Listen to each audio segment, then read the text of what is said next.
کبھی سوچا ہے کہ اشتہار پر خرچ ہونے والی رقم کب صرف ایک خرچہ نہیں رہتی بلکہ کمپنی کا ایک قیمتی اثاثہ بن جاتی ہے؟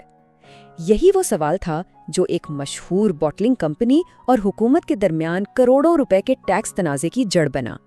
آئیے دیکھتے ہیں کہ کیسے ایک عام سا مارکیٹنگ بجٹ ایک بہت بڑی قانونی جنگ کا سبب بن گیا۔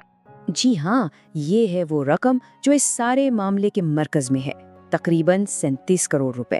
یہ کوئی معمولی رقم نہیں تھی، یہ ایک ایسا غیر متوقع ٹیکس بل تھا جس نے ایک بڑی کارپوریشن کو ملک کی اعلیٰ عدالتوں میں قانونی جنگ لڑنے پر مجبور کر دیا۔ تو سوال یہ پیدا ہوتا ہے کہ آخر اشتہار بازی جیسا ایک عام کاروباری خرچہ اتنے بڑے ٹیکس بل کی وجہ کیسے بن سکتا ہے؟ چلیں اس کیس کی گہرائی میں اترتے ہیں اور اس سوال کا جواب تلاش کرتے ہیں۔ آج ہم اس پیچیدہ کیس کو قدم بقدم سمجھیں گے۔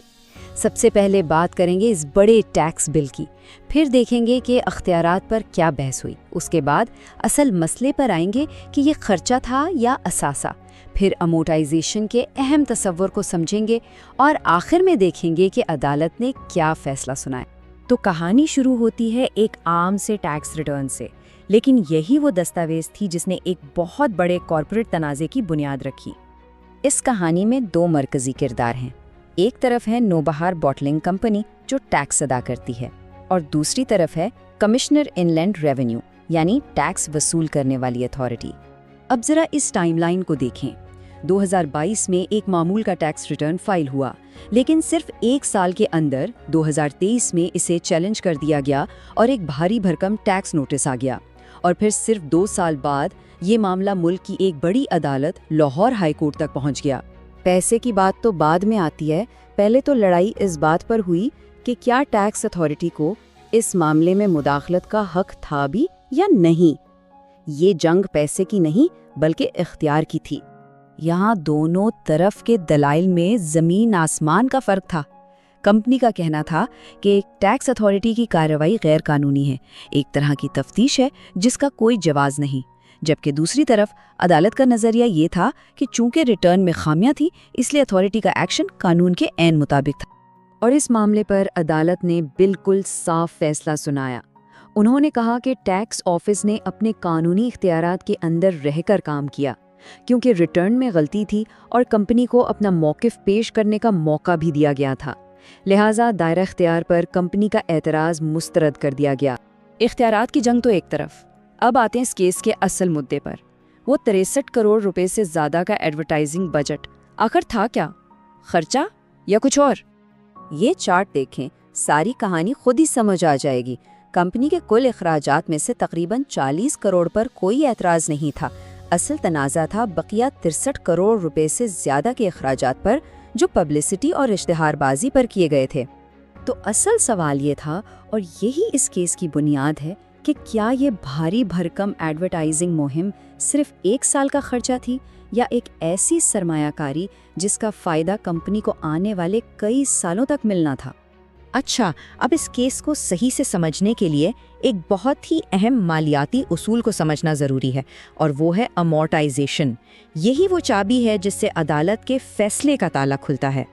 امورٹائزیشن کو سمجھنے سے پہلے یہ جاننا ضروری ہے کہ انٹینجبل ایسٹ یا غیر محسوس اثاثہ کیا ہوتا ہے۔ یہ وہ قیمتی چیزیں ہیں جنہیں ہم چھو نہیں سکتے لیکن ان کی بہت زیادہ مالی قدر ہوتی ہے، جیسے کسی کمپنی کا نام، اس کا برانڈ یا اس کی ساکھ۔ اور سب سے دلچسپ بات یہ ہے کہ عدالت نے اپنے فیصلے میں باقاعدہ ان مشہور نعروں کا ذکر کیا۔ اس سے غیر محسوس اثاثے کا تصور بالکل واضح ہو جاتا ہے۔ یہ نعرے صرف 1 سال کی مہم کے لیے نہیں تھے، بلکہ ان کا مقصد سالوں تک برانڈ کی پہچان بنانا تھا۔ اس کو ایک آسان مثال سے سمجھتے ہیں۔ اگر کوئی کاروبار 1 دن کی سیل لگاتا ہے تو اس کا خرچہ اسی دن کا ہے، لیکن اگر وہ ایک ڈیلیوری ٹرک خریدتا ہے جو کئی سال چلے گا تو وہ اس کی پوری قیمت کو ایک ہی سال کے کھاتے میں نہیں ڈالتا بلکہ کئی سالوں میں تقسیم کر دیتا ہے۔ عدالت کے مطابق برانڈ بنانے والی ایڈورٹائزنگ اس ٹرک کی طرح ہے، نہ کہ 1 دن کی سیل کی۔ اور قانون میں اس کا باقاعدہ ایک فارمولا بھی دیا گیا ہے۔ انکم ٹیکس آرڈیننس کا سیکشن 24 کہتا ہے کہ اثاثے کی کل لاگت کو اس کی مفید زندگی کے سالوں پر تقسیم کیا جائے۔ مطلب یہ کہ کمپنی کو اپنے 63 کروڑ کے خرچے کو ایک ہی سال میں نہیں بلکہ کئی سالوں میں تھوڑا تھوڑا کر کے دکھانا تھا۔ لیکن یہاں ایک عملی مسئلہ ہے۔ ایک نعرے کی مفید زندگی کا اندازہ کیسے لگایا جائے؟ یہ کتنے سال تک فائدہ دے گا؟ تو قانون اس کا بھی حل دیتا ہے۔ اگر مفید زندگی کا تعین کرنا ممکن نہ ہو تو قانون اس سے 25 سال مانتا ہے۔ تو اتنے دلائل اور بحث کے بعد آخرکار عدالت کس نتیجے پر پہنچی؟ آئیے اب اس کیس کے حتمی فیصلے اور اس کے پیچھے کی منطق کو دیکھتے ہیں۔ فیصلہ آیا ٹیکس ڈپارٹمنٹ کے حق میں۔ عدالت نے صاف کہہ دیا کہ کمپنی کی اپیل مسترد کی جاتی ہے۔ پبلسٹی پر کیا گیا خرچ ایک غیر محسوس اثاثہ تھا اور قانون کے مطابق اسے امورٹائز کرنا یعنی کئی سالوں میں تقسیم کرنا لازمی تھا۔ یہاں ایک اور اہم قانونی نقطہ بھی سمجھنے والا ہے۔ ہائی کورٹ کا کام یہ دیکھنا تھا کہ قانون کا اطلاق صحیح ہوا یا نہیں، نہ کہ کیس کے حقائق کو دوبارہ کھنگالنا۔ حقائق کا فیصلہ تو نچلی عدالتیں کر چکی تھیں اور ہائی کورٹ کے مطابق ان حقائق کی بنیاد پر جو قانونی فیصلہ دیا گیا وہ بالکل درست تھا۔ تو یہ کیس ہمیں ایک بہت بڑے اور اہم سوال کے ساتھ چھوڑ جاتا ہے، جو صرف اس ایک کمپنی کے لیے نہیں بلکہ ہر کاروبار کے لیے ہے۔ سوال یہ ہے کہ روزمرہ کے خرچ اور طویل مدتی سرمایہ کاری کے درمیان وہ لکیر کہاں کھینچی جائے، اور آپ اپنے اخراجات کو کیسے دیکھتے ہیں؟ کیا وہ صرف آج کے لیے ہیں یا آنے والے؟ Legal Bridge LLP, your bridge to justice. Protecting your future every legal step of the way. Contact us today.